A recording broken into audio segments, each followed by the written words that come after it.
Welcome to Shri Rajiv Gandhi IAS academy. Friends, இந்த வீடியோவில் February 6ஆம் தேதிக்கான கரண்ட் அஃபேர்ஸ் எல்லாமே பார்க்க போகிறோம். சரி, வாங்க பார்க்கலாம். ஃப்ரெண்ட்ஸ், இந்த வீடியோடைய நோட்ஸ் எல்லாமே கீழே பிடிஎஃபாக டிஸ்கிரிப்ஷன் கொடுத்துருக்கோம். அதெல்லாமே கிளிக் பண்ணி டவுன்லோட் பண்ணிச்சிங்க. அப்புறம் நம்ம டெலகிராம் குரூப் லிங்க்மே கீழே டிஸ்கிரிப்ஷன் கொடுத்துருக்கோம். அதுலேயுமே கிளிக் பண்ணி ஜாயின் பண்ணிங்க. நம்முடைய டெலகிராம் குரூப்பில் கரண்ட் அஃபேர்ஸ் குவிசஸ் நடத்திட்டு வரோம்.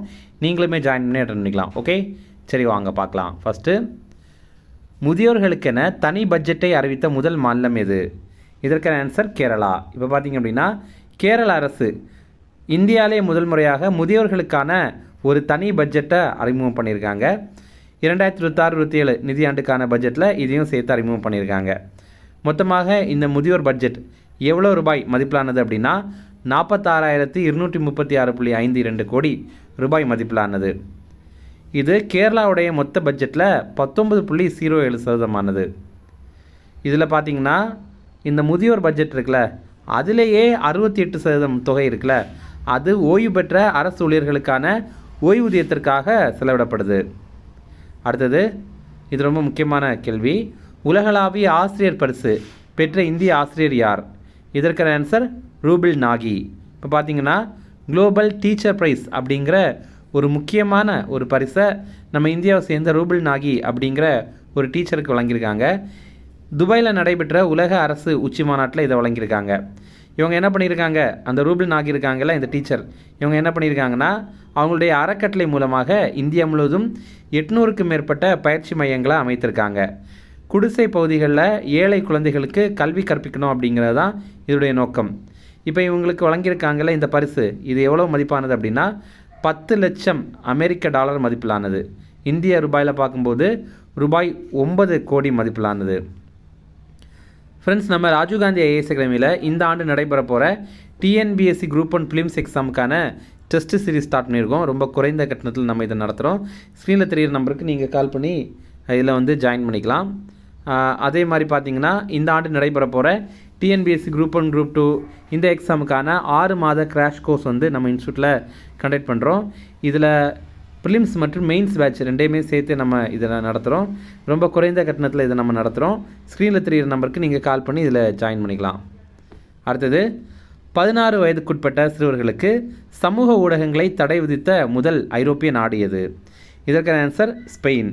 இப்போ பார்த்திங்க அப்படின்னா, இதுக்கு முன்னாடி ஆஸ்திரேலியாவில் உலகத்திலே முதல் முறையாக 16 வயதுக்குட்பட்ட குழந்தைகளுக்கு சமூக ஊடகங்களை பயன்படுத்துறதுக்கு தடை வச்சுருந்தாங்க. இப்போ உலகில் 2வது நாடாக ஸ்பெயின் வந்து ஆகியிருக்காங்க. அதே மாதிரி பார்த்திங்கன்னா, ஐரோப்பா கண்டத்தில் வந்து முதல் நாடு எது அப்படின்னா அது ஸ்பெயின் தான்.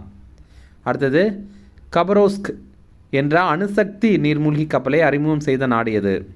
இதற்கான ஆன்சர் ரஷ்யா.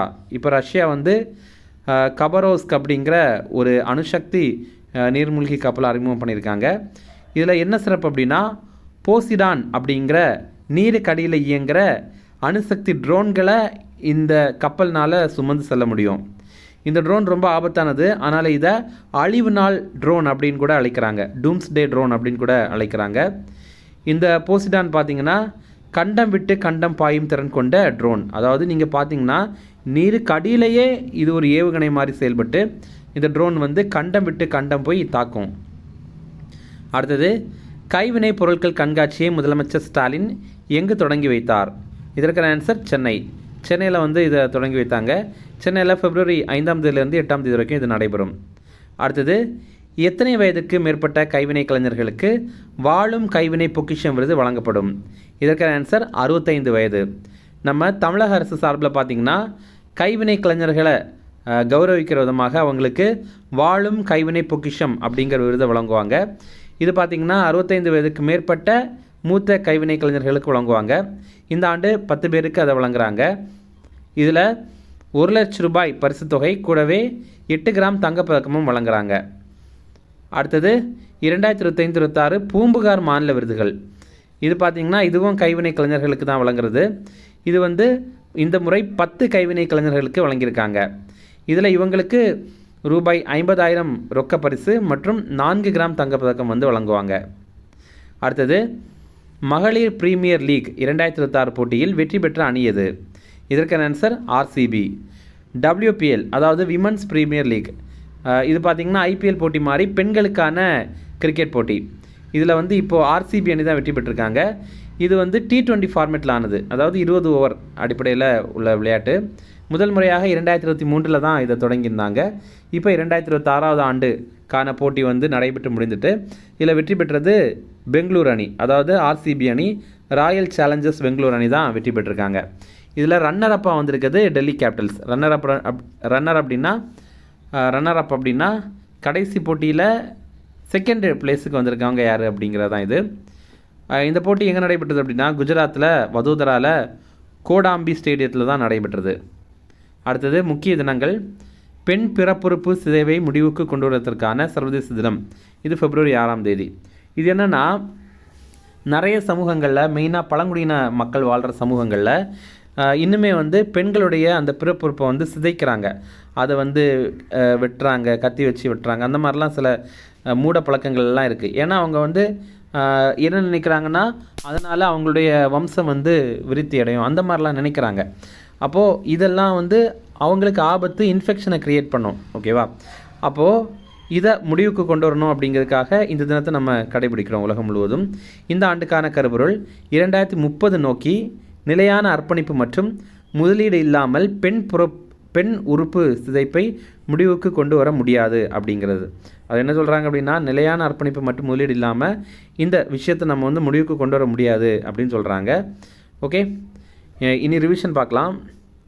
முதியோர்களுக்கென தனி பட்ஜெட்டை அறிவித்த முதல் மாநிலம் எது? இதற்கான ஆன்சர் கேரளா. அடுத்தது, உலகளாவிய ஆசிரியர் பரிசு பெற்ற இந்திய ஆசிரியர் யார்? இதற்கான ஆன்சர் ரூபில் நாகி. அடுத்தது, 16 வயதுக்குட்பட்ட சிறுவர்களுக்கு சமூக ஊடகங்களை தடை விதித்த முதல் ஐரோப்பிய நாடு எது? இதற்கான ஆன்சர் ஸ்பெயின். அடுத்தது, கபரோவ்ஸ்க் என்ற அணுசக்தி நீர்மூழ்கி கப்பலை அறிமுகம் செய்த நாடு எது? இதற்கான ஆன்சர் ரஷ்யா. அடுத்தது, கைவினைப் பொருட்கள் கண்காட்சியை முதலமைச்சர் ஸ்டாலின் எங்கு தொடங்கி வைத்தார்? இதற்கான ஆன்சர் சென்னை. அடுத்தது, எத்தனை வயதிற்கும் மேற்பட்ட கைவினை கலைஞர்களுக்கு வாழும் கைவினை பொக்கிஷம் விருது வழங்கப்படும்? இதற்கான ஆன்சர் 65 வயது. அடுத்தது, மகளிர் பிரீமியர் லீக் 2026 போட்டியில் வெற்றி பெற்ற அணி எது? இதற்கான ஆன்சர் ஆர்சிபி. அவ்வளோதான் ஃப்ரெண்ட்ஸ். அப்புறம் போன வீடியோவில் நம்ம ஒரு கேள்வி கேட்டிருந்தோம், அதற்கான ஆன்சர் இது.